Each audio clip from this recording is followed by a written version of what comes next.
Hello and welcome, everyone. You are listening to The Crack. This is the podcast where I ask you what's the crack. So what's the crack, guys? Get in touch. Let me know. Tell me how you're getting on. What's happening? How are you? I'll tell you how to get in touch at the end. Or I can tell you now. It's my podcast. I'm the boss. Yeah, you all get in touch. www.thecrackpodcast.co.uk. Say it again. www.thecrackpodcast.co.uk.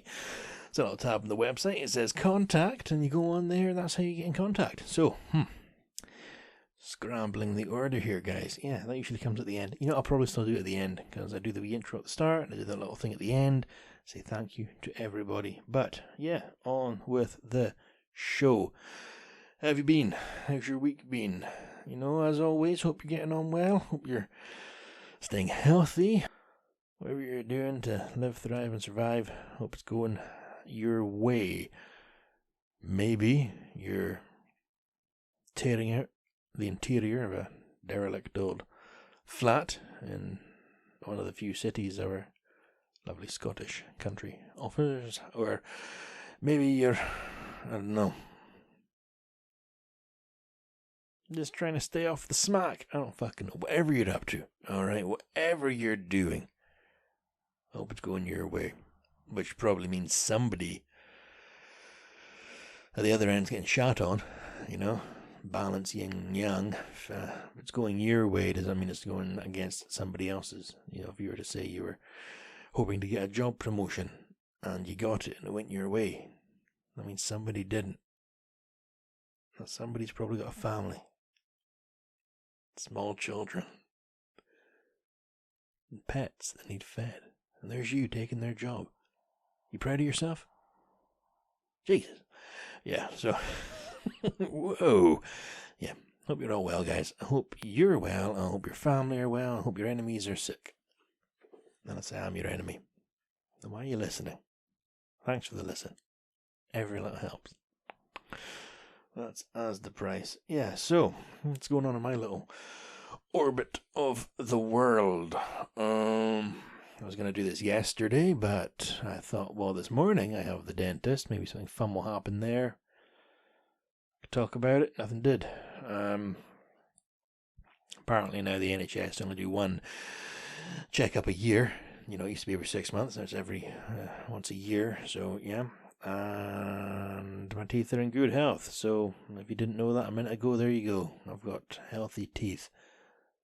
They're not sitting completely straight in my mouth. They're a little bit, but they're healthy. And I made the dentist laugh, and I made his dental nurse assistances. There was 2 dental nurses in the room. I made them laugh because he asked, you know, they always do the little, now you get a little, you know, you get a little massage along your jawline. They check your muscles are all in place, and I don't know. It's probably a reason. Make sure you don't have tumours growing in your neck. Yeah, I think he said, you know, good health. Yeah. Says in your file you're on sertraline. You off that? Yeah, I'm off that. Yeah. Brushing regularly? Yeah, every day. Yeah, but flossing. Now, usually, I would lie. Yes. Why lie? So I said to him, well, yeah, no, what happens is, I'll go home today and I'll floss religiously for about a week, and then I'll stop, and then when I know I've got the dentist again, I'll floss for about a week coming up to it. And they all laughed at that, and he said he appreciated my honesty. Checked my teeth out, and he said I'm one of these frustrating people that don't regularly floss, but not to brag, pretty clean in between. That's not what he said. That's what I said, pretty clean in between. Basically, you know, tip of the iceberg. You brush what you can see, but you floss what you cannot. So if you take away anything from this episode, guys, floss your teeth. Keep them clean in between. Anyway. Then we got a coffee for the drive home, because I took Charlotte, you know. Don't say I don't treat my woman good. And I took her to sit outside the dentist in my car this morning. Now we were going to go for a walk in an old spot where I used to go and get high as fuck. But now I'm that little bit older. It's just a lovely countryside spot. So we were going to go up there with the wee dog, but, you know, like, it wasn't raining heavily, but it was raining enough not to go. So we came home and went to Loch Ness instead, because we live in the fucking tourist capital of the world. And where would that be? Tourist capital? Probably London? Paris.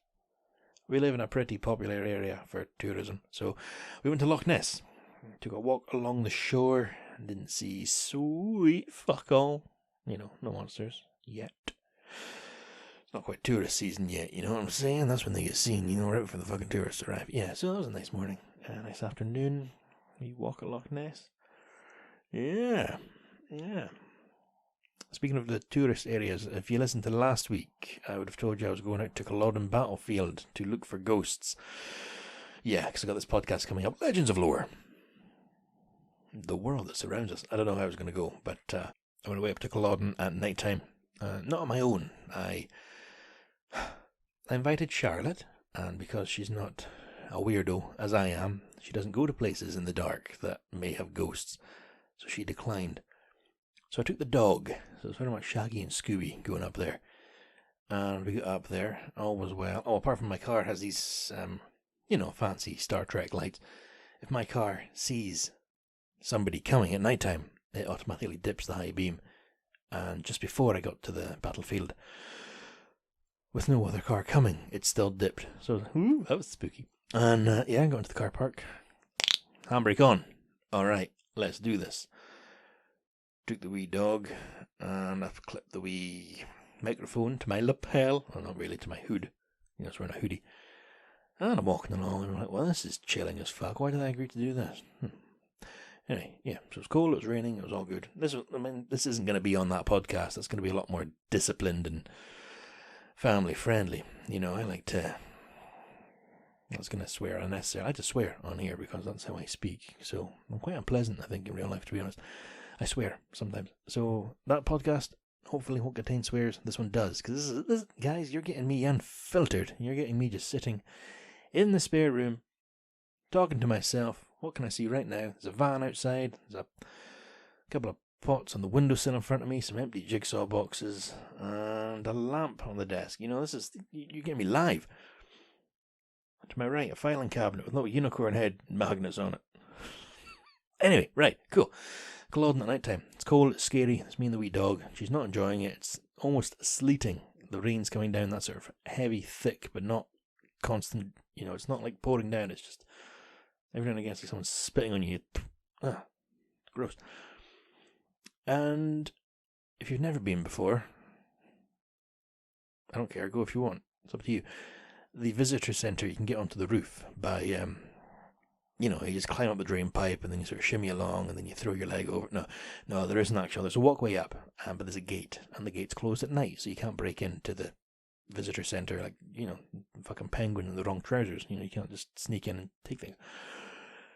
But you can still get up to the gate, and just before there you get a view of the whole thing. Now, even though it was dark, it was still open enough so you could see what was up. So I was like, right, we'll go up there, and then I'll have a look. And I was actually looking for a creature called a scree, because it will all be covered in Legends of Lore.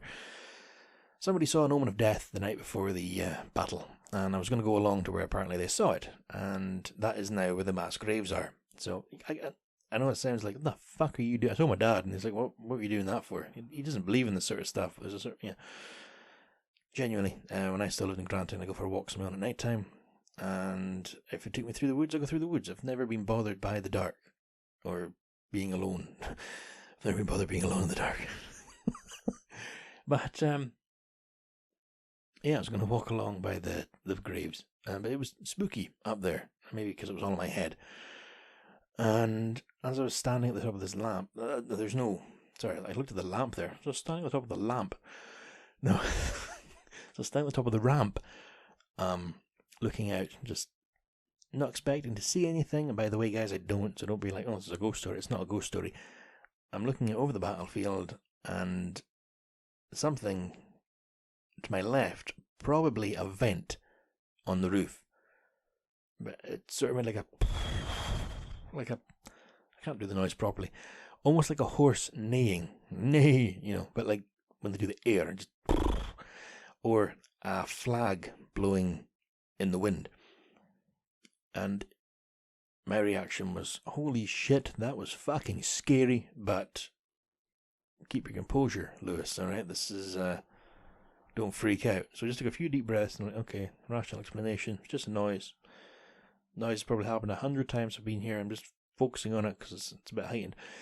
So I'm keeping my cool, but the wee dog I'm with, she was just, hey, fuck this, man. And she's like pulling away, like, no, we're going home now. So, alright, okay, cool. I'm not going to make her. So she pulls me back down the ramp and she goes straight back to the car.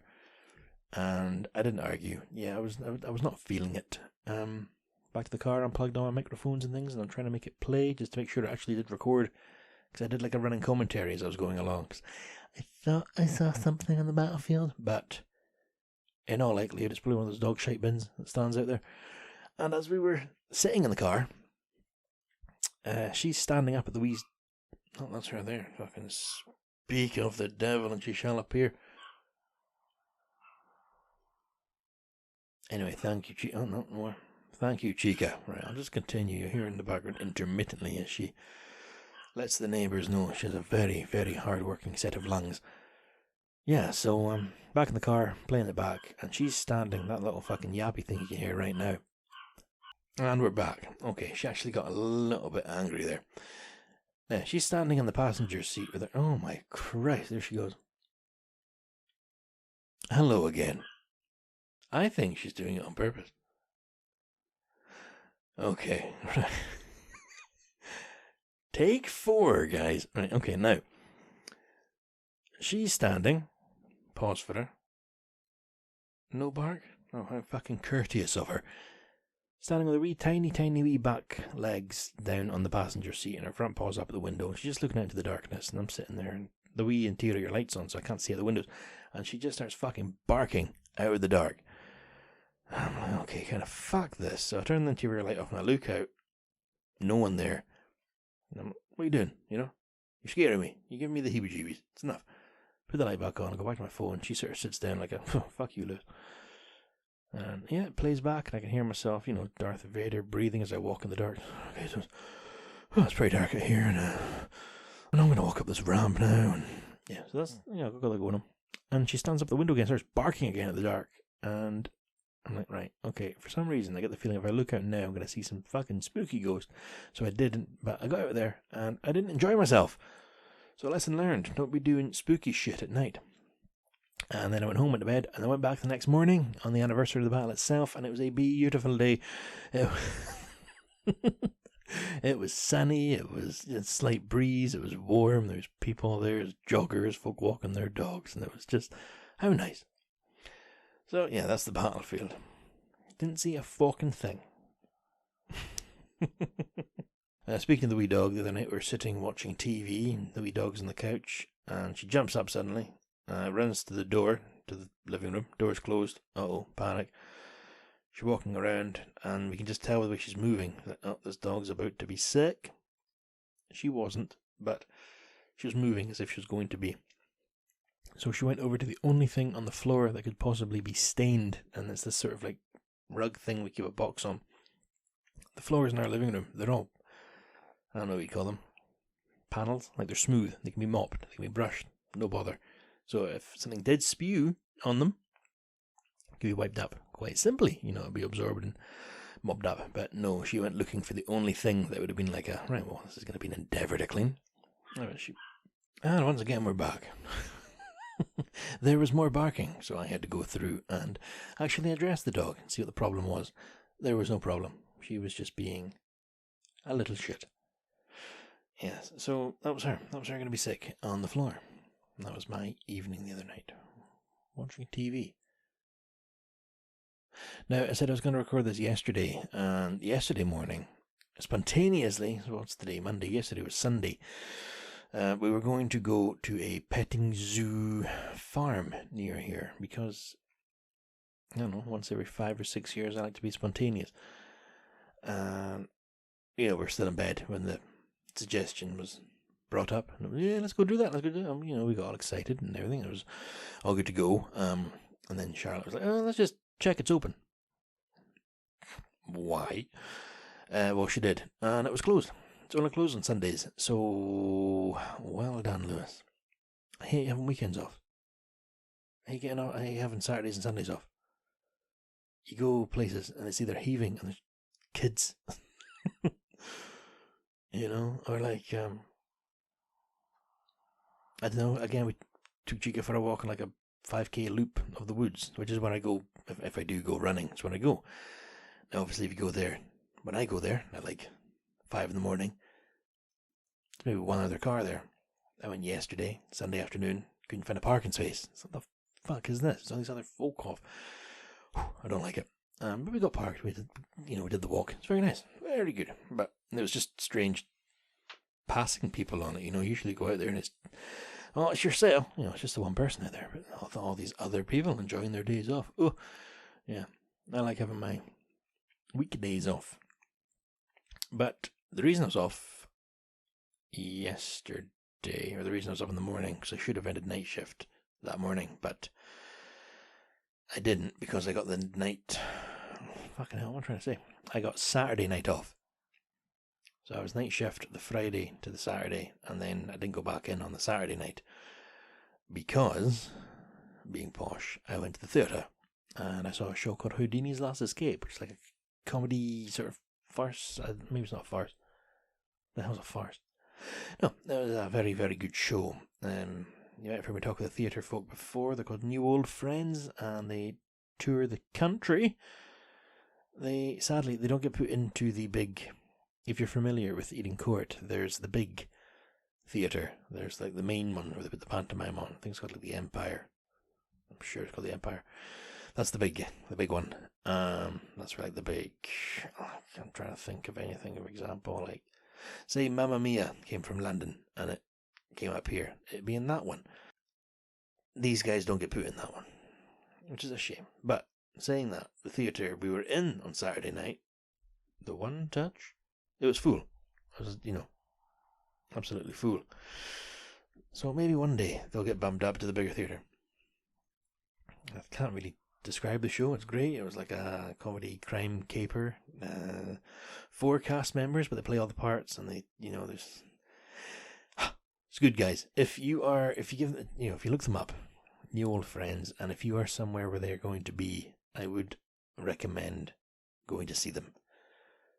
When we got into the theatre, I walked in first, and the tickets have the row you're on and the seat. Yeah, I'm sure you know how tickets work. We gave them to the lady, the one sending the programs, and she goes, "Oh, you're on this one, it's just up there, go along." I'm like, all right, cool, thank you. So I look up, and there's a row, and there's only 2 other folk on it. So, ideal, cool. So we're going along, 1, 2, 3, 4, 5, 6. Okay, cool.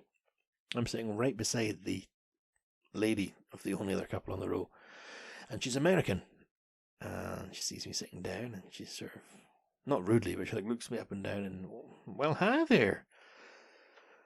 Oh, good God, she's a chatter. So, she was very nice.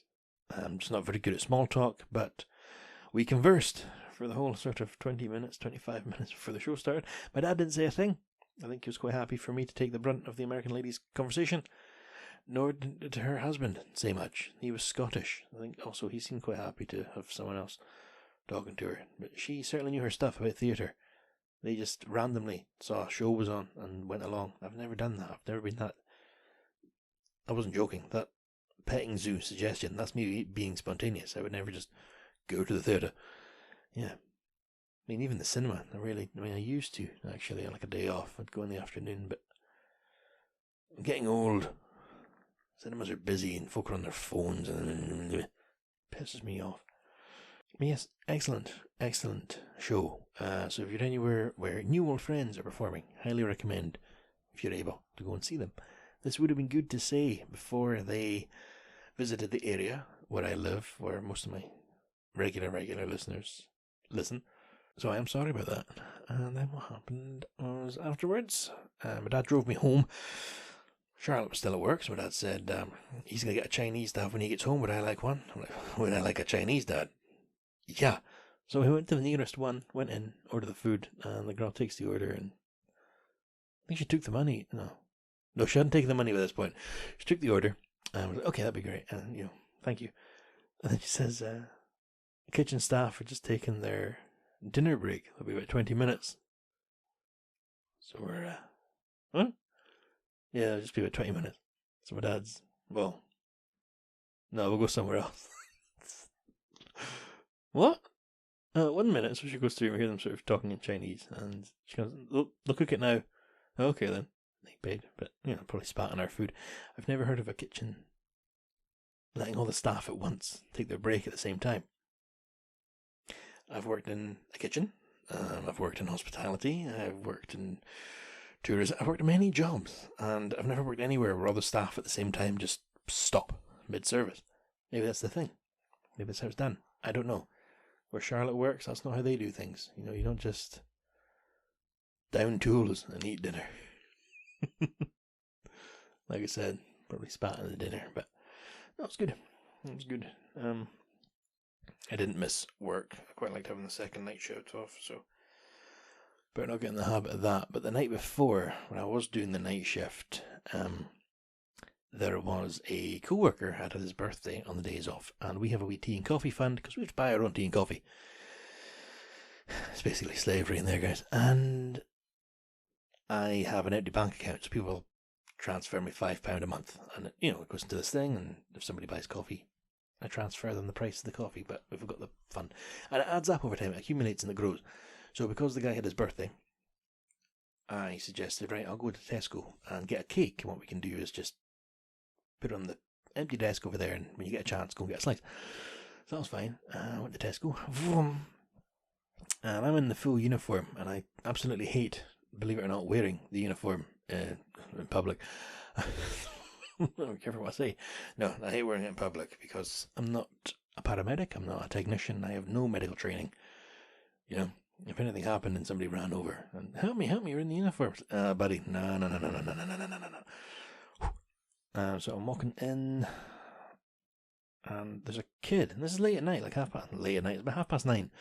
There's a kid, maybe 7 or 8 years old, tiny wee guy, and he's in full school uniform with his school jacket as well, and the school bag on. It looks like he's just come out of school, but 5 hours later. All right, cool. Just about to walk past him, and he looks round, sees me, and he sort of looks me up and down, sort of like the American lady did. Sort of looks me up and down. Oh, Jesus, he's got to talk to me. And just as I get close, he gives me a "what's up" nod, and just says, "Busy?" No, dude, no. It's early yet. But there was nothing wrong with what he said. It was just, it was very adult. His whole energy. It wasn't like a child. I don't know. Yes, he was the size of a child. He was dressed as a school kid, but it was, I don't know, it was just the way he looked at me, flicked his head up. Busy. A fully grown man. Strange. Speaking of my work, it has been on TV lately. BBC Scotland.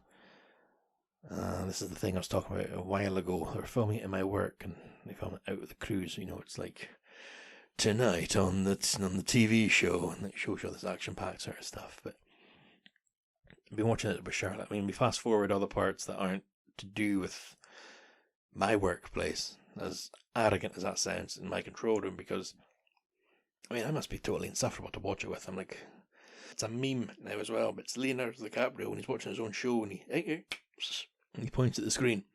He's like, yeah, I know them. So whenever something comes up, I'll be to Charlotte. Yeah, I know the guy. I know him. He's cool. Yep, I actually remember this. Okay, and I'll pause it and explain. Okay, see this board here? Those numbers. Oh, yeah. She must hate it. And then we fast forward it. But I don't get folk that watch these 999 programs. They're very strange. Other people that watch them, or maybe they are, but I don't see the appeal. And they're not real, because obviously I've been on that side. I've seen them being filmed and stuff as well. Like the one we just watched actually took place in the control room I work in, and one of the ladies on it was the lady that mentored me for phone calls. And it's her taking a phone call, and it's her finding out, sadly, the person didn't make it. Now, she's absolutely lovely, but I know it took 4 or 5 takes, not because she's nasty. She got the giggles every time they put the camera on her. And the supervisor came over to, it wasn't scripted, but he came over to talk to her. She would crack up. She couldn't help it. She wasn't laughing at the outcome. She was just laughing at the nervousness and the shyness. So all these, and the way they cut the programs together. Oh, yeah, that annoys me. But I've been watching some good stuff lately, actually. Other than the paramedic stuff. Fallout. Saw that on Amazon. If you get a chance to watch that, it's was it made especially for me? It's a post-apocalyptic western. But when the war happened, it was the sort of 50s or 60s in America, so it's got the mid-century modern aesthetic. It's fantastic. I didn't play all the games. I only played New Vegas. I used to play that at Christmas, so I associate that with Christmas. Very strange, because it's all set in the desert in Nevada or Vegas. But yeah, Fallout. I would recommend it. I think there's 8 episodes.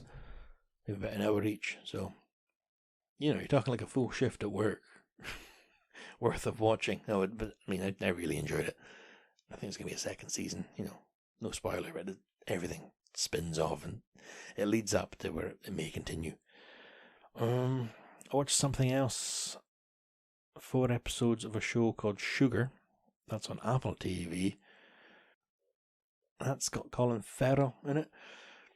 He plays a private detective in LA, modern day noir. So right up my street. I'm loving it. But it cuts in clips of classic noir films as well. It's just really enjoying it. Really digging it. And then because I was watching that, I got into a noir sort of thing. So I watched the film Marlowe with Liam Neeson, which is based on the books by Raymond Chandler. But when I googled it, it's actually based on one of the books written after his death by another author. Not a great film. Wouldn't recommend Marlowe. Very long. But if you get a chance to watch a film, this is an old one. I think it's from the 30s or the 40s. No, in fact, it must be the 40s. It's after the war. It's called, was it? Not A Lonely Place to Die. Oh, what the hell's it called? I've got the book in here. Hang on. In a Lonely Place. All right, the book's by Dorothy Hughes, but the film's called In a Lonely Place, and it's got Humphrey Bogart in it, and it is a genuine, you get neo-noir, noir made after the era. This is noir made from the era by, probably a cinematographer who had to leave Germany during the war. So he's got that expressionism, that darkness. That was a lovely film. That was a great film. I really enjoy these fucking moody, ambient, dark films. I think that's why Batman Returns is my favourite of all the Batmans, because that's very German expressionism, sort of noir, dark. So, right, TV-wise, if I can advise it, Fallout's worth watching, Sugar's worth watching, the film Marlowe was not. In a Lonely Place, absolutely. What else have I watched? I watched Ghostbusters 2 this morning, I watched Ghostbusters 1 last night. They're on iPlayer. If you want BBC iPlayer, you got the Ghostbusters. I've not seen the latest one, the latest movie, but I enjoyed the 4th film, 3rd in the series, if you don't count the woman adaptation, which we put on first, because neither of us had ever seen it, and Charlotte enjoys Bridesmaids and those types of films, so same director, same gang of ladies. She put it on, and she enjoyed the start, but then once they started getting their weird sort of improvised banter, the film sort of lost steam, so we turned it off. But right, I'm going to bring that to a close there, guys. I'm seeing we're just over half an hour, and I have to edit out a few bits of the dog barking, so I should bring it down to around 30 minutes. I did get some listener mail. Both replies. The first one was Cora replying. I don't know if you remember. Cora wrote in explaining that when they were a kid, they played by the railway tracks and put pennies on the tracks to see if they get smooshed. So I asked on the podcast, did you? Did they actually flatten them? And Cora replies, also we did flatten many pennies via trains. I don't have them anymore though. Also, one time we were down at the tracks and someone in the house opposite saw us and started shouting and waving us away. Also, no, I never watched Stand By Me. Well, as a concerned citizen looking out for your well-being, Cora.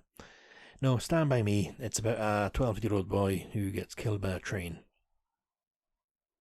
And then 4 boys go to look for his body. But what they find is the end of their childhood and the beginning of their adolescence. And the dead body. Good film. And then the other message I got, well, it says in the name field here, Bobby Big Dick. However, Ewan, you've also supplied your email address.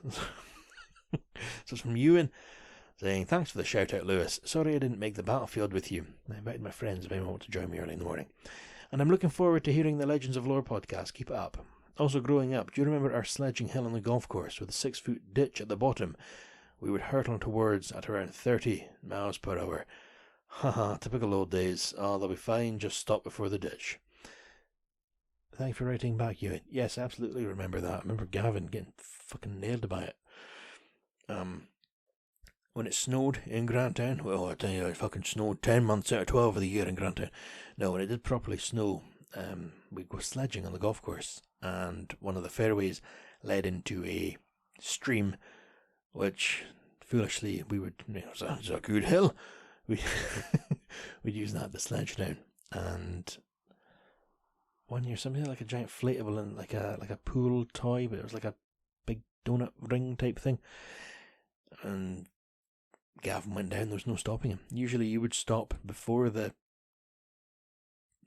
trench. It was full of water. But not when you're on the inflatable ring. You're flying straight into it. Yeah. Memories.